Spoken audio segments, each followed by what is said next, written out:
심장박동이 빨라지고 머리가 하얘지고 전화기를 초조하게 바라봅니다. 5초, 10초, 15초. 그렇게 진동이 멈추고 마음의 진동도 멈춰요. 걸어야 할 때는 더 지옥입니다. 상대가 귀찮아할까 무섭고 지금 시간에 전화를 해도 되나 고민이 됩니다. 전화를 끊은 뒤에도 내가 말 실수한 건 없나 걱정되고 괴롭습니다. 이렇게 전화를 걸거나 받는 것을 꺼리는 현상을 전화공포증, 영어로는 콜포비아라 부릅니다. 만 19세에서 39세 성인 남녀 500명 중 약 70%가 전화공포증 증상을 겪은 적이 있다고 답했고, MZ세대 2,700명을 상대로 한 조사 결과 가장 선호하는 소통 방식으로 문자나 SNS 같은 텍스트가 61.4%로 1위였지만 전화는 18.1%로 대면 소통보다도 낮은 3위를 차지했습니다. 궁금합니다. 만나서 얘기하는 것과 뭐가 그리 다르길래 우리는 전화를 무서워할까요? UCLA 심리학자 알버트 메라비어는 의미의 7%만 말하는 내용으로 전달되고 38%는 목소리 톤이나 억양 같은 음성적 요소, 나머지 55%는 표정이나 몸짓 같은 시각적 요소에 달려있다는 걸 발견합니다. 한마디로 진짜 괜찮아요 이런 말을 들을 때 우리는 괜찮다는 내용보다는 표정이나 말투 같은 비언어적 표현을 더 믿는다는 거죠. 하지만 전화를 하면 상대의 표정과 몸짓을 볼 수 없죠. 그래서 사람들은 통화 내내 내 말이 잘 전달됐나? 상대가 불쾌한 건 아닐까? 이런 걱정 속에서 조마조마해질 수밖에 없고요. 통화를 하다 잠시 생각하는데 1초라도 할애한다고 상상해봅시다. 그 찰나의 침묵은 상대방을 불편하게 만듭니다. 전화통화는 라디오와 같습니다. 절대 소리가 멈추면 안 되죠. 결국 최대한 빨리 대답하려고 애쓰다가 실수를 저지르거나 동의하지 말아야 할 것에 동의하기도 합니다. 누군가는 묻습니다. 직접 사람을 만나는 게 더 불안한 일 아닌가요? 하지만 대면은 약속을 전제로 하죠. 누구와 만날지, 대략 어떤 이야기를 할지, 어떤 분위기가 될지 예측할 수 있습니다. 하지만 전화는 상황 통제가 어렵습니다. 나에게 컴플레인을 할 수도 갑작스러운 질문을 할 수도 있죠. 이런 전화 공포증이 너무 심해서 전화기의 발명가 알렉산더 그레이엄 벨을 증오하는 사람들도 있습니다. 그들은 이렇게 말합니다. 전화를 걸면 다른 사람에게 내 존재를 강요하는 듯해서 무례하다는 느낌이 들어요. 당신이 이 사람들에게 주말 잘 보냈어? 이렇게 가볍게 물으면 이들의 머릿속에서는 이런 일이 벌어집니다. 사실 끔찍한 주말을 보냈지만 솔직하게 대답했다가는 사회적 결례가 될 거야. 너무 긍정적으로 대답하는 것도 안 돼. 자랑하는 것처럼 보일 수 있으니까. 이들은 한참 고민한 뒤 이렇게 답합니다. 그럼 잘 보냈지. 고마워. 스몰 토크, 정보 전달이 아닌 사회적 목적으로 가득한 대화죠. 보통 사람들에게 스몰 토크는 중요합니다. 의미 있는 대화를 나누고 있다는 환상 속에서 두 사람 사이 연결이 조금씩 돈독해진다는 거죠. 하지만 이 사람들, 자폐인들의 관점에선 다릅니다. 아유 추워.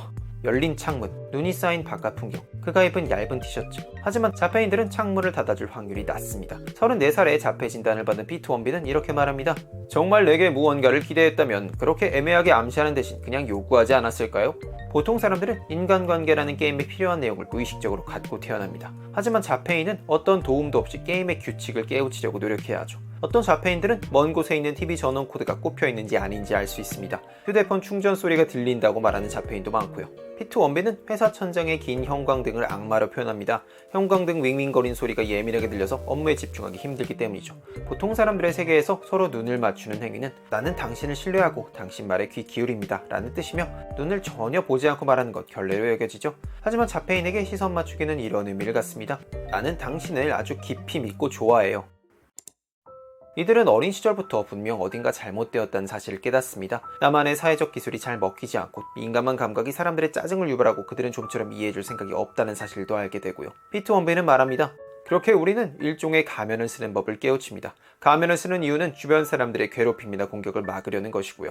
억지로 눈을 맞추고 진실되지 못한 스몰 토크를 하고 결례를 범하지 않으려 광고 전화를 끊지 못하다가 1년에 수십만 원의 구독료를 지불하고, 이런 소모적이고 힘겨운 가면 쓰기가 임계점에 달하면 결국 심리 탈진이란 증상으로 터져나오는데요.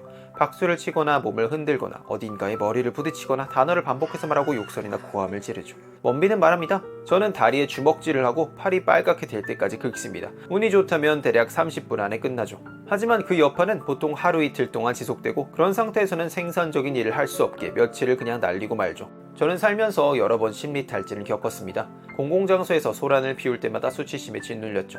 저는 제가 그저 짜증을 내고 있다고, 제가 성격이 나쁘거나 미성숙한 사람이라고 생각했어요. 그런데 이렇게 생각해보세요.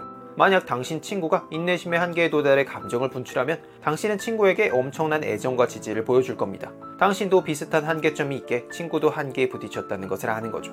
하지만 자폐인이 똑같은 일을 겪을 때는 아무것도 누리지 못하는 경우가 많습니다. 왜 이런 이중잣대가 있는 걸까요? 원비에 따르면 비자폐인 구경꾼들은 사람들의 한계가 서로 다르다는 사실을 모르기 때문입니다. 가령 자폐인이 레스토랑에서 심리 탈진을 겪는다면 비자폐인들은 주변 환경과 상황에 그럴만한 이유가 없다고 추론합니다. 저기 있는 사람은 대체 왜 난릴까 의아해하죠. 사람들이 이해하지 못하는 사실은 자폐인의 삶에서는 이 세상에 살아있다는 것만으로도 이미 스트레스의 한계, 인내의 한계에 가까워져 있다는 것입니다. 가면 쓰기와 심리 탈진을 생각해보면 자폐인은 지구상에서 가장 내향적인 사람들일 것 같습니다. 하지만 원빈은 말합니다. 저희는 비자폐인들과는 조금 다른 우정 방식을 선호합니다. 바로 SNS에서 시간을 보내는 것이죠. 직접 만난 적 없는 지인과 메시지를 통해 아이디어, 농담, 공감을 주고받습니다. 이런 교류가 왜 그토록 폄하되는지 모르겠지만 사람들은 온라인에만 기반하는 관계를 실제 만나서 맺는 현실 속 관계 모방이라고 보는 것 같아요. 어차피 하는 일은 똑같은데 말이죠. 저로서는 왜 주변에 앉아있다는 사실이 우정의 절대적인 기준이 되는지 잘 모르겠습니다. 자폐인은 친구의 소식을 듣지 못해도 별로 개의치 않습니다. 자폐인 친구에게는 꼬박 한 해 동안 연락을 안 해도 즐거운 메시지를 보내면 자연스럽게 과거에 나누던 대화를 이어갈 수 있습니다. 자폐인은 상대로부터 연락이 없어도 부정적으로 해석하지 않고 아무것도 미리 짐작하지 않으니까요.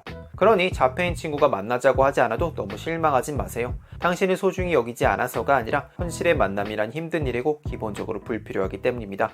나에겐 너무 어려운 스몰 토크를 쓴 피트 원빈은 34살에 자폐 진단을 받았습니다. 보통 자폐는 3단계로 나뉩니다. 고기능 자폐라 불리던 1단계는 말은 유창하나 사회적 단서 해석을 어려워합니다. 일상생활은 가능하나 스트레스도 많고 친구를 사귀는 일도 어렵죠. 이들은 대체로 어릴 때 혼자 있길 좋아하는 학생, 예민하고 고집센 아이 등으로 여겨집니다. 하지만 사회생활에서 어려움을 겪고 자신이 왜 그렇게 힘든지 이해하지 못하다가 뒤늦게 자폐 진단을 받는 경우도 많죠.